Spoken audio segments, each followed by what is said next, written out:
Welcome to Law 101. Aloha! In this video, we're going to take a look at the charter of the City and County of Honolulu. Now, the first thing you should ask yourself is, how many counties do we have in Hawaii? Well, we have 8 islands, but we have only 4 counties. In the legal language, however, the court system labels the counties as the 1st District, the 2nd District, the 3rd District, and the 5th District? Why are there 5 districts when there are only 4 counties? Well, that's because the Big Island of Hawaii used to be divided into 2. There was a Hilo side county and a Kona side county, but they were merged in 1943. So now the counties are Oahu as the 1st Circuit, Molokai, Maui, and Lanai as the 2nd Circuit, the Big Island of Hawaii as the 3rd Circuit, and the islands of Kauai and Niihau as the 5th Circuit. We're going to focus on the City and County of Honolulu Charter because it's quite similar to the rest and because that's where our school is located. Now, like the U.S. Constitution at the federal level and the state constitution at the state level, the Charter is the highest authority at the county level. However, it doesn't have quite the same status as the constitutions because, you will recall from earlier videos, the people inherently have the power to establish the constitutions. The Charter is established by specific language in the Hawaii State Constitution, so it has rights that are given to it by the state, not inherent in the people. So, what's the important language in the Charter? Well, under Section 2102 Purposes, it says, all city powers shall be used to serve and advance the general welfare, health, happiness, safety, and aspirations of its inhabitants, present and future, and to encourage their full participation in the process of governance. Wow, you have to say that this is really impressive. This is giving you a lot of responsibilities that the city government is going to help you serve and advance.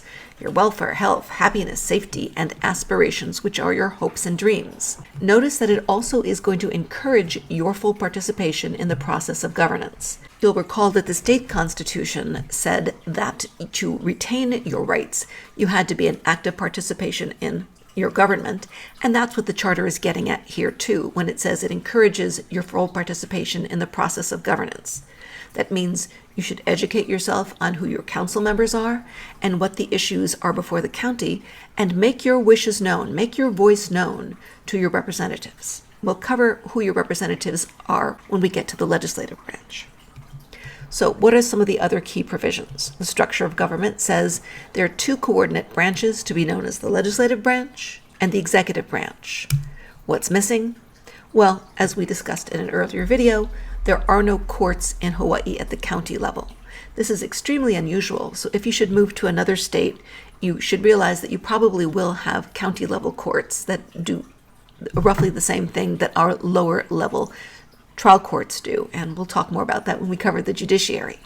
But for now, in all of the counties in Honolulu, there are only 2 branches, legislative and executive. The legislative power is vested in the city council. So while the legislative body at the federal level is called Congress, and the legislative body at the state level is called the state legislature, the legislative body in the county is called the city council. And Honolulu is known as the City and County of Honolulu. It's okay to call it the City Council or the City and County Council. It means the same thing. The actions of the council are to create ordinances, as we'll find out in a little bit when we study the legislature. When the federal government and the state government make laws, they are called statutes. When the county council makes law, it's called ordinance. Ordinances have to conform to, and they are subordinate to, the Charter. So again, you're seeing the similar language that we've seen. The Charter is at the top of the heap at the county level when it comes to importance. Now we're going to talk about the initiative power. Now, if you're a resident of Hawaii, you only have the initiative power at the county level. There are some other states, such as California, where you have that power at the state level too. But the only place you'll find it, if you are a Hawaii resident, is in the City and County of Honolulu Charter. It says the power of electors, and that means voters, to propose and adopt ordinances, and those are the laws, shall be the initiative power. It is limited to certain topics. Basically, it can't be used for things that involve money, authorizing or repealing taxes, appropriating money, issuing bonds, or dealing with salaries of county employees or any union contracts. Now I'm going to tell you a story about the most famous use of initiative in Hawaii. This is Sandy Beach, a beautiful beach in Hawaii Kai. The land around Sandy Beach was owned by Bishop Estate, and the rights to lease it and develop it was given to Henry Kaiser, who built most of Hawaii Kai. Here are two views, one view on the left of what you would see if you drove by Sandy Beach, and then an aerial view. Now, Bishop Estate owned the property on the either side of Kealoha Street, and Henry Kaiser wanted to develop it into 172 luxury townhomes, which would have destroyed the beautiful coastline and which may have prevented a lot of local people from using the beach. Now, the only reason that the property wasn't already developed was because it was zoned for preservation, meaning you couldn't build on it. But Bishop Estate and Kaiser went to the city council and wanted to have the zoning changed to residential so that they could build on it. Well, the Save Sandy Beach coalition sprung into action, although even after marathon sessions and meetings, the city council ultimately did agree to change the zoning. The Save Sandy Beach coalition then started the initiative process. They got enough signatures to put the proposed ordinance that would have returned Sandy Beach to its preservation status on the ballot, and 120,000 people voted in favor of the ballot initiative, and it passed. The case was appealed to the Supreme Court, and the Supreme Court felt that it fell into that category of limitations that we talked about a few slides earlier, that the people weren't allowed to have initiative power about. But there was so much publicity about this that the city council finally changed its mind and reverted the property back to preservation. So even though it wasn't the initiative power that forced this to happen, it was the publicity caused by the initiative power that caused the city council to back down. And this initiative power is still on the books. What's the process? Well, first, an ordinance has to be proposed by petition, setting forth the specific language. In other words, you can't just say, well, it's about a certain topic. You have to have actual language so people know what they're signing up for. So then you have to look back at the previous election and find out how many people voted in that last election and what 10% of that number is.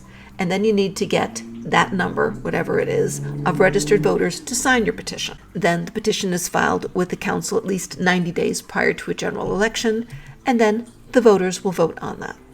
So let's move on to the executive branch. The executive power at the county level is held by the mayor. Now, you know that at the federal level, the chief executive is the president, and he or she is backed up by the vice president.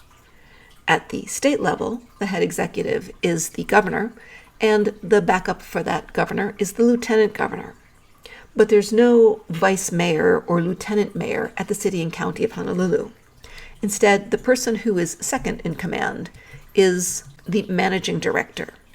And that's important to know because in recent history, somebody who was the managing director ran for mayor and was elected, and some people thought, well, who's the managing director? It's just some bureaucrat, not realizing that the managing director is the person who's in charge when the mayor is out of town and is the second in command when he or she's there. So it goes mayor and then managing director. And here's some familiar language.